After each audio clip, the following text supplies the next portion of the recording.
Mitt Romney may be ahead in the delegate count for the Republican nomination, but Rick Santorum is making a big push for votes. For Santorum, a lot is riding on the support of evangelical Christians and voters who see religion as an important part of politics. Brittany Hood explains how religion is playing a role in the presidential election. According to a new CNN exit poll, 51% of evangelical Christians voted for Santorum in last Tuesday's primaries. The poll, released February 29th, also shows that people who believe a candidate's religious beliefs matter chose Santorum over Romney by 63% to 21%. American University student Dion Jones says that a presidential nominee is elected into office because of their values and not only for the issues they stand by. I feel in any type of role where you are president of the United States, especially when you're making decisions like that, for me, there has to be some cling to a faith to help you make hard decisions. Santorum has spoken out about contraception and religious freedom. In his speech last week, he said the state has no business telling the church what to do. American University professor John Watson says using religion for political gain is ethical, although it does have its downfalls. As a matter of practicality, as a matter of pragmatics, appealing to the religious interests is generally a good thing. However, there are some people who are very committed to keeping religion out of politics. And for some people, the fact that someone is waving a religious flag takes them off the possible list of candidates. According to another poll done by the Quinnipiac University, Santorum leads Romney with white evangelicals 45% to 19%. The Quinnipiac poll was taken February 23rd through the 26th. Brittany Hood for District Wire News. Texas Representative Ron Paul has made a prediction about Super Tuesday. Paul says he will win 3 of the 7 states. And what are those states? Alaska, North Dakota, and Idaho. Paul is currently in 4th place in the delegate count with 20 delegates compared to Mitt Romney's 187 delegates. Given those numbers, Paul says his chances of completely winning Super Tuesday are low.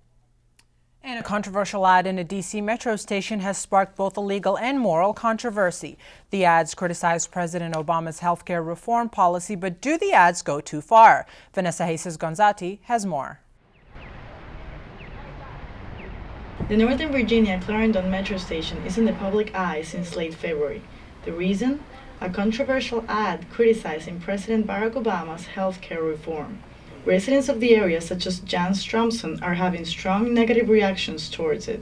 I saw it in the metro the other day and I was highly offended by it. It was an absolutely obnoxious, one of the worst that I have ever seen. It should be taken down. It's offensive and untrue. Democrat Jim Warren asked the Washington Metropolitan Area Transit Authority to remove it. Metro authorities released a statement saying that advertising is protected by the First Amendment of the Constitution, but that many ads do not reflect their position. Professor John Watson from American University says that even though it was paid for, it is not really advertising. The Metro's defense of the ad that criticizes Obama and essentially tells him to go to hell is constitutionally correct. It is political speech.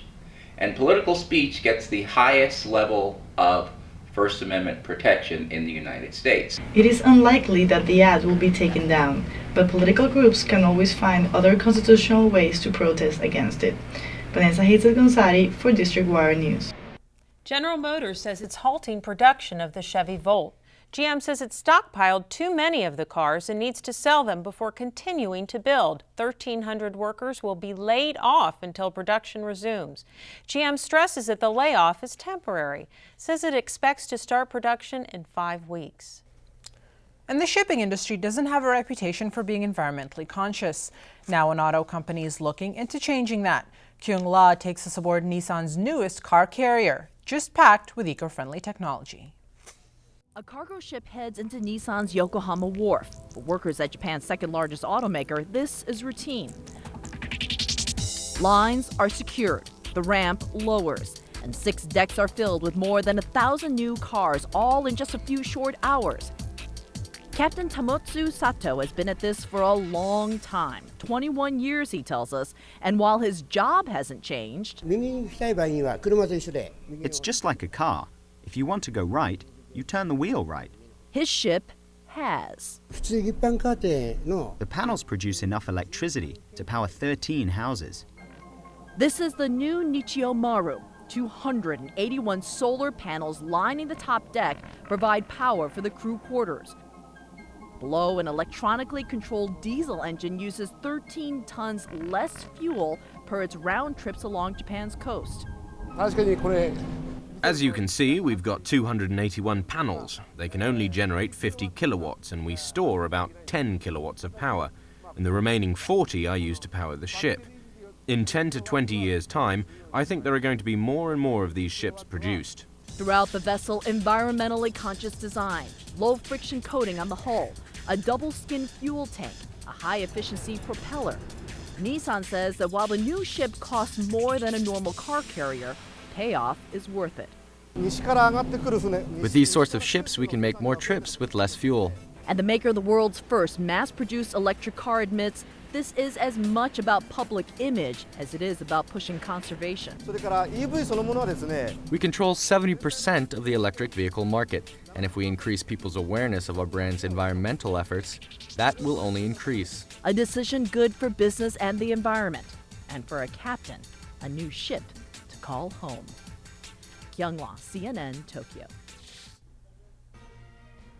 Coming up next, stealing gas. That's right, gas. It's become a new phenomenon as prices at the pump continue to go up. We'll show you how some thieves are doing it. And see how the dog whisperer helped one deserving couple find the newest member of their family. Coming up next on District Wire News.